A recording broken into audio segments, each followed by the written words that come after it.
স্বাগত দীপ্ত সংবাদে আপনাদের সাথে আছে আমি তানিয়া আফরিন। মেট্রো রেল ৩৭ দিন বন্ধ থাকার পর আজ থেকে আবার চালু হয়েছে। সকাল ৭টা ১০ এবং ৭টা ২০ উত্তরা উত্তর মেট্রো রেল স্টেশন থেকে দুটি ট্রেন মতিঝিলের উদ্দেশ্যে ছেড়ে যায়। তবে মিরপুর ১০ ও কাজীপাড়া স্টেশনে আপাতত মেট্রো রেল থামবে না এবং যাত্রী সেবা কার্যক্রম বন্ধ থাকবে। বৈষম্য বিরোধী ছাত্র আন্দোলনকে ঘিরে সৃষ্ট সংঘাত সহিংসতার পরিপ্রেক্ষিতে মেট্রো রেল চলাচল বন্ধ করে দেয়া হয়। মেট্রো রেলের খবর জানাতে যুক্ত হচ্ছেন আমাদের সহকর্মী তানভীর খন্দকার। তানভীর, দীর্ঘ ৩৭ দিন পর মেট্রো রেল চালু হলো আজ। যাত্রীদের প্রতিক্রিয়া আপনি কেমন দেখছেন, আমাদের বিস্তারিত জানাবেন।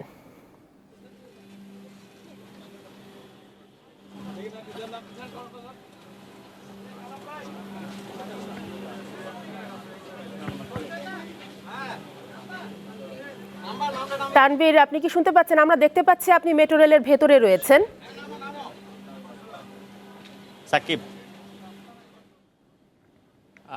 এই মুহূর্তে আসলে আপনারা জানেন যে দীর্ঘ ৩৭ দিন পর কিন্তু এই মেট্রো রেল চলাচল শুরু হয়েছে। এখন পর্যন্ত আমরা যেটুকু জেনেছি যে প্রতিদিন সকাল ৭টা ১০ থেকে প্রথম ট্রেনটি ছেড়ে যাবে, এরপরে ৭টা ২০ আরও একটি ট্রেন ছেড়ে যাবে, যেটি শুধুমাত্র এমআরটি পাস ব্যবহারকারী যারা তারা কিন্তু এই উত্তরা থেকে ছেড়ে আসা এই ট্রেনটিতে উঠতে পারবেন। এবং মতিঝিল থেকে প্রথম ট্রেনটি ছাড়বে কিন্তু ৭টা ৩০ এবং প্রথমে ৮ মিনিট, ১০ এবং ১২ এভাবে কিন্তু বিরতিতে ট্রেনগুলো ছাড়বে।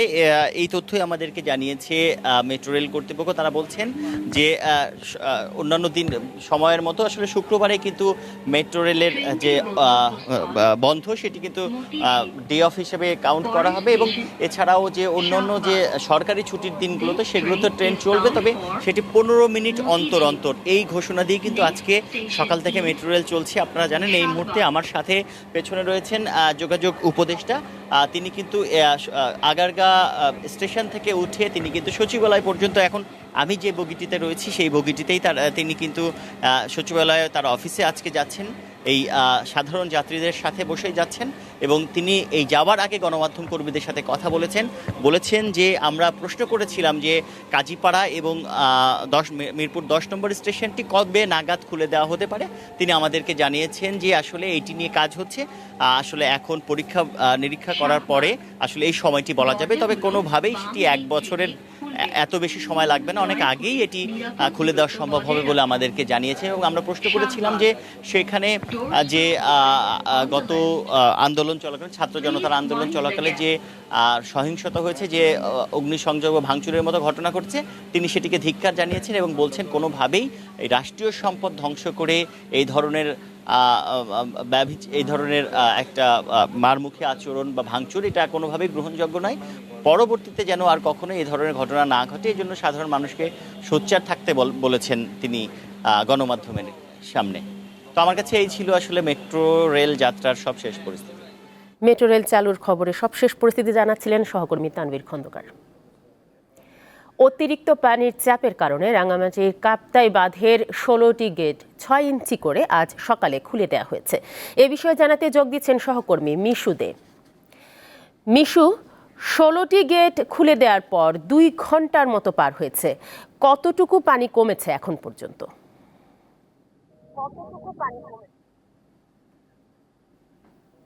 তানিয়া, পাহাড়ির গত যে কয়েকদিনের পাহাড়ি বৃষ্টি, সেই পাহাড়ি বৃষ্টির কারণে পাহাড়ি ঢলগুলো নামতে শুরু করেছে কাপ্তাই হ্রদে। সে ঢল নামার সাথে সাথে কাপ্তাই হ্রদের পানির উচ্চতা বৃদ্ধি পাচ্ছে। বর্তমানে কাপ্তাই হ্রদে পানির উচ্চতা রয়েছে ১০৮.২৭ MSL, যার কারণে কাপ্তাই হ্রদের পানির উচ্চতার কারণে বর্তমানে রাঙামাটি শহর সহ আশপাশের যে নির্মাঞ্চল রয়েছে সেই নির্মাঞ্চল প্লাবিত হতে শুরু করেছে। গত রাত 10টায় কাপ্তাই হ্রদের পানি ছাড়ার কথা থাকলেও বর্তমান পরিস্থিতিতে তারা গতকাল রাতে না ছেড়ে আজ সকালে পানি ছাড়া শুরু করেছে। সকাল 8টা থেকে কাপ্তাই হ্রদে আজ সকাল থেকে পানি ছাড়া শুরু হয়েছে। বর্তমান পরিস্থিতিতে কাপ্তাই যে 16টি গেট কাপ্তাই বাঁধের তার 6 ইঞ্চি করে খুলে দেওয়া হয়েছে। এতে প্রতি সেকেন্ডে 9,000 কিউসেক পানি নির্গত হচ্ছে। তবে সেটি খুবই অল্প। যদি পানির কাপ্তাই হ্রদে যে পাহাড়ি ঢল নামছে সে পাহাড়ি ঢল নামার আরো বৃদ্ধি পায়, তাহলে হচ্ছে তা আরো বেশি করে পানি ছাড়া সেটা হয়তো 1 ফিট পর্যন্ত কাপ্তাই হ্রদের গেটগুলো খুলে দেওয়া হতে পারে, সে ধরনের আমরা শুনছি। তবে বর্তমান পরিস্থিতিতে যে পরিমাণ পানি নামছে তাতে 6 ইঞ্চি করে গেট মূলত খুলে রাখা হয়েছে। এই ছিল আমার কাছে সর্বশেষ। ধন্যবাদ মিশুদে। বন্যার কারণে কুমিল্লা, ফেনী, নোয়াখালী সহ পূর্ব দক্ষিণাঞ্চলে লাখ লাখ মানুষ পানিবন্দী হয়ে আছে। রাস্তাঘাট ডুবে থাকায় বিচ্ছিন্ন হয়ে পড়েছে বেশিরভাগ এলাকা। এ বিষয়ে জানাতে কুমিল্লা থেকে যুক্ত হচ্ছেন সহকর্মী শাকিল মোল্লা। শাকিল, কুমিল্লায় নতুন করে কোনো এলাকা প্লাবিত হয়েছে কিনা সেই বিষয়ে জানাবেন, পাশাপাশি জানাবেন গোমতী নদী দিয়ে উজানের ত্রিপুরা থেকে নেমে আসা পানির গতি এখন কেমন দেখছেন আপনি সেখানে? জি, আজ কুমিল্লার বুড়িচক এবং ব্রাহ্মণপাড়ার যে এই অংশে গোমতীর হাত থেকে প্লাবিত হয়েছে, আজকে নতুন করে আরো কয়েকটি গ্রাম প্লাবিত হয়েছে। বন্যা পরিস্থিতি দুই উপজেলায় কিন্তু তীব্র থেকে তীব্র আকার ধারণ। আজকে গতকালকের তুলনায় পানি অন্তত আরো নতুন করে আরো রাস্তাঘাটগুলি গিয়েছে। অপরদিকে ভারত থেকে নেমে আসা যে গোমতীর পাহাড়ি ঢল, সেই গোমতীর পানি কিন্তু কিছুটা কমতে শুরু করেছে। তবে এখনো কিন্তু 92 সেন্টিমিটার বিপদসীমার উপর দিয়ে পানি প্রবাহিত হচ্ছে বলে জানিয়েছে পানি উন্নয়ন বোর্ড কর্মকর্তা। অন্যদিকে কুমিল্লার বুড়িচং ব্রাহ্মণপাড়ায় কিন্তু সড়ক যোগাযোগ বিচ্ছিন্ন হয়ে পড়ার কারণে এবং গত 3 দিন যাবৎ ওই অঞ্চলগুলোতে বিদ্যুৎ সংযোগ না থাকার কারণে যোগাযোগ মোবাইল নেটওয়ার্কগুলো বিচ্ছিন্ন হয়ে যায় এবং প্রত্যন্ত গ্রাম অঞ্চলে কিন্তু অনেক পরিবার এখনো পর্যন্ত কিন্তু আটকা রয়েছে। আমরা সকাল থেকে আজকে দেখেছি স্পিড বোট নিয়ে এবং নৌকা নিয়ে যাওয়া হচ্ছে। তবে উদ্ধার কাজ চলমান থাকলেও কিন্তু পর্যাপ্ত নৌকা না থাকার কারণে তাদেরকে উদ্ধার করা যাচ্ছে না। ত্রাণ তৎপরতার কথা যদি আপনাকে জানাই যে সরকারের পক্ষ থেকে কিন্তু 1800 মেট্রিক টন ত্রাণ সামগ্রী দেওয়া হয়েছে। স্বেচ্ছাসেবী এবং স্বেচ্ছাসেবীরা কিন্তু ত্রাণ দিয়ে যাচ্ছেন, বিভিন্ন শুকনা খাবার এবং রান্না করা খাবার তারা নিয়ে আসছেন। তবে যে বিষয়টি পরিলক্ষিত হচ্ছে, এরিয়াতে যারা গ্রামগুলোতে আটকা পড়েছে তাদের কাছে কিন্তু অনেক জায়গাতে পৌঁছা যাচ্ছে না যোগাযোগের কারণে, পর্যাপ্ত নৌকা স্পিড বোট না থাকার কারণে। তারা কিন্তু এই এলাকা যারা বন্যাগত আছে তারা যেমনটি দাবি করছে, যারা ত্রাণ নিয়ে আসছেন তারা যেন নৌকা এবং স্পিড বোটের ব্যবস্থা করে নিয়ে আসেন। সব মিলে বলা যায় যে কুমিল্লার কিন্তু বুড়িচং এবং ব্রাহ্মণপাড়ার বন্যা পরিস্থিতি তীব্র থেকে তীব্র আকার ধারণ করছে। এই ছিল কুমিল্লা থেকে আমার কাছে সবশেষ। কুমিল্লা থেকে বন্যা পরিস্থিতির খবর জানাচ্ছিলেন শাকিল মোল্লা।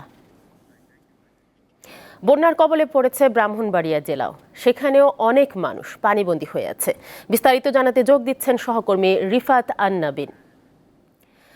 নাবিল, ব্রাহ্মণবাড়িয়ার বন্যার সার্বিক পরিস্থিতি আমাদের জানাবেন। যেহেতু আমরা জানতে পেরেছি যে জলযানের অভাবে ত্রাণ তৎপরতা এবং উদ্ধার অভিযান ব্যাহত হচ্ছে, এই মুহূর্তে আপনার সেখানকার পরিস্থিতি আমাদের জানাবেন এবং বন্যার কারণে রোগ ব্যাধির কোনো প্রকোপ রয়েছে কিনা।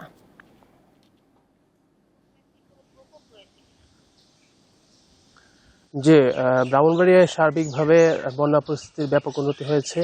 ব্রাহ্মণবাড়িয়ার 3টি উপজেলা আখাউড়া, করবা এবং বিজয়নগর, এই 3টি উপজেলা বন্যার দ্বারা আক্রান্ত হয়েছিল। আমি এখন আছি আখাউড়ায় আন্তর্জাতিক ইমিগ্রেশন চেকপোস্টের সামনে।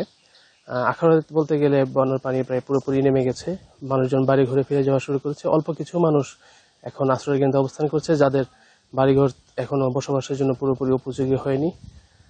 তাছাড়া আখাউড়া স্থলবন্দর এবং আখাউড়া ইমিগ্রেশন চেকপোস্ট থেকে পানি পুরোপুরি সরে গেছে। অফিস আদালত স্বাভাবিকভাবে চালু করার চেষ্টা চলছে, সবাই অফিস করছেন। তবে একটা সমস্যা হচ্ছে যে তাদের নেটওয়ার্ক ব্যবস্থা পুরোপুরি সচল করা যায়নি। এখন ইঞ্জিনিয়ারিং টিম এটা সচল করে পুরোপুরি চালু করার চেষ্টা করছে। চালু করলে তখন যাত্রী পারাপার, বাংলাদেশ ভারত যাত্রী পারাপার শুরু করতে পারবে। আপাতত যাত্রী পারাপার বন্ধ আছে। এদিকে ব্রাহ্মণবাড়িয়া অপর একটি উপজেলা বিজয়নগর থেকেও পানি পুরোপুরি সরে গেছে। এদিকে কসবা উপজেলায় এখনো কিছু কিছু জায়গায় পানিবন্দী অবস্থায় আছে। তবে সরকারের বিভিন্ন সংস্থার যথাযথ পদক্ষেপ এবং স্বেচ্ছাসেবী এবং পুলিশ সেনাবাহিনী এদের সমন্বিত পদক্ষেপের কারণে সুন্দরভাবে ত্রাণ বিতরণ কর্মকাণ্ড চলছে বলে আমরা জানতে পেরেছি। এবং এখন পর্যন্ত রোগ ব্যাধির প্রকোপে কোনো খবর পাওয়া যায়নি। তবে বন্যার কারণে ব্যাপকভাবে রাস্তাঘাট এবং ব্রিজ ভেঙে গেছে, ফলে কোথাও কোথাও আঞ্চলিক মহাসড়কের মাঝখানে। রিফাত আন নাবিন জানাচ্ছিলেন বন্যা পরিস্থিতির সবশেষ অবস্থা ব্রাহ্মণবাড়িয়া থেকে। ভারতে বয়ে চলা অসংখ্য নদীর ওপর ৫,০০০-এর বেশি বাঁধ নির্মাণ করেছে দেশটির সরকার। বাঁধের সংখ্যার দিক থেকে চীন ও যুক্তরাষ্ট্রের পরেই আছে ভারত। এদিকে ভারত ও বাংলাদেশের মধ্যে আন্তঃসীমান্ত ৫৪টি নদী রয়েছে। এসব নদীতে থাকা কিছু বাঁধ দিয়ে বাংলাদেশকে কখনো খরায় আবার কখনো বন্যায় ভাসানোর অভিযোগ আছে। টানা বৃষ্টি আর উজান থেকে নেমে আসা ঢলে ভাসছে দেশের কয়েকটি জেলা। পানিবন্দী হয়ে মানবেতর জীবন পার করছেন লাখো মানুষ। আচমকা এই বন্যার কারণ হিসেবে সামাজিক মাধ্যমে ভারতের ত্রিপুরা রাজ্যের গোমতী নদীর মুখে ডুম্বুর বাঁধের স্লুইস গেট খুলে দেয়াকেই দায়ী করেছেন কেউ কেউ, যদিও এই অভিযোগ সত্যি নয় বলে জানিয়েছে ভারত সরকার। ভারতের উত্তর পূর্বাঞ্চলীয় রাজ্য ত্রিপুরায় ডুম্বুর বাঁধের অবস্থান। ত্রিপুরার রাজধানী আগরতলা থেকে এর দূরত্ব প্রায় ১২০ কিলোমিটার। ডুম্বুর জলবিদ্যুৎ প্রকল্প বাস্তবায়নে ৭০-এর দশকে গোমতী নদীর ওপর এই বাঁধ নির্মাণ করা হয়। ডুম্বুর বাঁধের প্রভাব গোমতী নদী অববাহিকার জেলাগুলোতে পড়ে। পশ্চিমবঙ্গ রাজ্যের মালদহ ও মুর্শিদাবাদ জেলায় গঙ্গা নদীর ওপর অবস্থিত ফারাক্কা ব্যারেজ ১৯৬১ সালে শুরু হয়ে ১৯৭৫ সালে শেষ হয় এই বাঁধ নির্মাণের কাজ। ফারাক্কাকে বলা হয় বাংলাদেশের দুঃখ। এই ব্যারেজের প্রভাবে পদ্মা নদীর পানি প্রবাহ নিয়ন্ত্রণ করে ভারত। এছাড়া বর্ষাকালে ব্যারেজের গেট খুলে দিলে বন্যায় ভাসে বাংলাদেশের কয়েকটি জেলা। অর্থাৎ এই বাঁধের কারণে রাজশাহী, কুষ্টিয়া, মেহেরপুর জেলার লাখো মানুষ ক্ষতিগ্রস্ত হচ্ছে। মণিপুর রাজ্যে বরাক নদীর উপর টিপাইমুখ বাঁধ নির্মাণ করা হয়। সুরমা কুশিয়ারা নদীতে আকস্মিক বন্যা সৃষ্টি এবং খরার সময় এই নদীগুলোর প্রবাহ বাধাগ্রস্ত করে এই বাঁধ। ফলে ক্ষতিগ্রস্ত হয় সিলেট ও সুনামগঞ্জের মানুষ।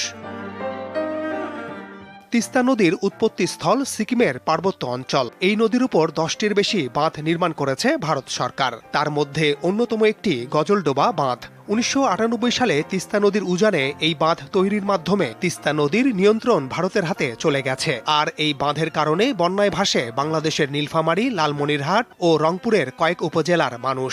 আবার একতরফা পানি সরিয়ে নেয়ার কারণে গ্রীষ্ম মৌসুমেও তীব্র খরায় পড়ে তারা। এসব ছাড়াও আসামে ব্রহ্মপুত্র নদে ধুবড়ি বাঁধ, পশ্চিমবঙ্গে মহানন্দা নদীতে পোখরা বাঁধ, উকাই বাঁধ, কংসাবতী নদীর বাঁধ এবং গুজরাটের বর্দা নদীর বাঁধের কারণে বাংলাদেশের অনেক জেলা ক্ষতিগ্রস্ত হচ্ছে। মাহমুদ শাওন, দীপ্ত সংবাদ, ঢাকা। আন্তর্জাতিক প্রসঙ্গ। ব্রাজিলে ভয়াবহ দাবানল ছড়িয়ে পড়েছে। এখন পর্যন্ত প্রাণ গেছে ২ জনের।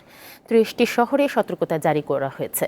ঝুঁকিতে পড়েছে প্রায় ৫ লাখ বাসিন্দা। দাবানলের কারণে সাও পাওলোর মহাসড়কে যান চলাচল ব্যাহত হচ্ছে। এছাড়াও রাজধানী সাও পাওলো শহরটি ধূসর কুয়াশায় আচ্ছন্ন হয়ে পড়েছে।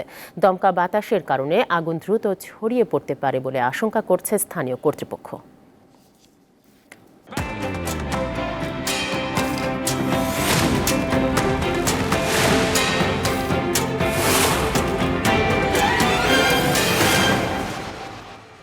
দর্শক, এবার জানবো এক নজরে দৈনিক পত্রিকার শিরোনামগুলো। শুরুতেই আমার হাতে আছে দৈনিক যুগান্তর। যুগান্তরের প্রধান শিরোনাম হয়েছে প্রত্যন্ত অঞ্চলে ত্রাণের হাহাকার। সড়ক যোগাযোগ বিচ্ছিন্ন, নৌযানের অভাব ও সমন্বয়হীনতার কারণে দূরদূরান্তে খাবার ও বিশুদ্ধ পানি পৌঁছানো যাচ্ছে না। অনেক এলাকায় ছড়িয়ে পড়েছে পানিবাহিত নানা রোগ ব্যাধি। তার পাশে আছে এনজিও কর্মকর্তাদের সঙ্গে বৈঠকে প্রধান উপদেষ্টা, বন্যা মোকাবেলায় তারুণ্যের শক্তি কাজে লাগান। এরপরে আছে দৈনিক সমকাল। দৈনিক সমকালে শিরোনাম হয়েছে IMF এর কাছে আরও $3 বিলিয়ন ঋণ চায় বাংলাদেশ। তার পাশে আছে ত্রাণ যাচ্ছে না দুর্গম গ্রামে এবং বন্যা মোকাবেলা এই মুহূর্তে সর্বোচ্চ অগ্রাধিকার, 44 এনজিওর সঙ্গে বৈঠকে প্রধান উপদেষ্টা। এরপরে আছে দৈনিক ইত্তেফাক। দৈনিক ইত্তেফাকে শিরোনাম হয়েছে বন্যা এখনও বিদ্যুৎহীন 9.9 লাখ গ্রাহক। তার পাশেই আছে বন্যা পরিস্থিতির কিছুটা উন্নতি, লক্ষ্মীপুর, চট্টগ্রাম, নোয়াখালী ও কুমিল্লার কিছু অংশে অবনতি। তার নিচে আছে ফেনীতে মোবাইল নেটওয়ার্ক সচল রাখতে বিনামূল্যে ডিজেল দিতে নির্দেশ উপদেষ্টা নাহিদের। এর পাশে আছে এনজিওদের অভিজ্ঞতা আর তরুণদের উদ্যোগ এক হলে কাজটা সহজ হবে বলেছেন ডক্টর মোহাম্মদ ইউনূস। বন্যা পরিস্থিতি মোকাবেলায় করণীয় নিয়ে 44টি এনজিওর প্রতিনিধিদের সঙ্গে বৈঠক করেছেন। এরপর আছে দৈনিক প্রথম আলো। প্রথম আলো শিরোনাম হয়েছে বন্যা মোকাবেলায় দুই দেশের রাজনৈতিক সিদ্ধান্ত দরকার বলেছেন ডক্টর আইনুন নিশাত। এরপরে আছে 10 লাখ পরিবার পানিবন্দী। এর সাথে আছে উপকূলীয় এলাকায় বৃষ্টি হতে পারে, বন্যা পরিস্থিতির উন্নতি হবে ধীরে। তার নিচে আছে পরিবারের 8 সদস্যের খোঁজ জানেন না শাহানারা বেগম। এরপরে আছে দৈনিক বণিক বার্তা। বণিক বার্তা একটি ভিন্ন বিষয় শিরোনাম করেছে তারা, বানোয়াট পরিসংখ্যানের প্রধান পরিকল্পনাকারী লোটাস কামাল। তার পাশে আছে জাতিসংঘ কনভেনশনে ভোট দিলেও আইনের পক্ষে আজও অনুস্বাক্ষর করেনি বাংলাদেশ। 54 আন্তঃনদী থাকলেও চুক্তি হয়েছে কেবল একটির, গঙ্গা পানি বন্টন চুক্তির মেয়াদ শেষ হচ্ছে 2026 সালে। এবং সবশেষ আছে দৈনিক কালের কণ্ঠ। কালের কণ্ঠে শিরোনাম হয়েছে প্রধান উপদেষ্টা এই মুহূর্তে সর্বোচ্চ অগ্রাধিকার বন্যা মোকাবেলায়। তার পাশে আছে বন্যায় ক্ষতিগ্রস্ত 50 লাখ, মৃত্যু 18 এবং বানভাসীদের পাশে সব বাহিনী, হাতে হাত মিলিয়ে উদ্ধার তৎপরতা ও ত্রাণ বিতরণ। দর্শক, এই ছিল আমার হাতে থাকা দৈনিক পত্রিকার শিরোনামগুলো। এর সাথে শেষ করছি দীপ্ত সংবাদ। আমাদের পরবর্তী সংবাদ বেলা 12টায়। দর্শক, আরও তথ্য ও বিনোদনের খবর পেতে যুক্ত থাকুন দীপ্ত ডিজিটাল প্ল্যাটফর্মগুলোতে। ধন্যবাদ সবাইকে।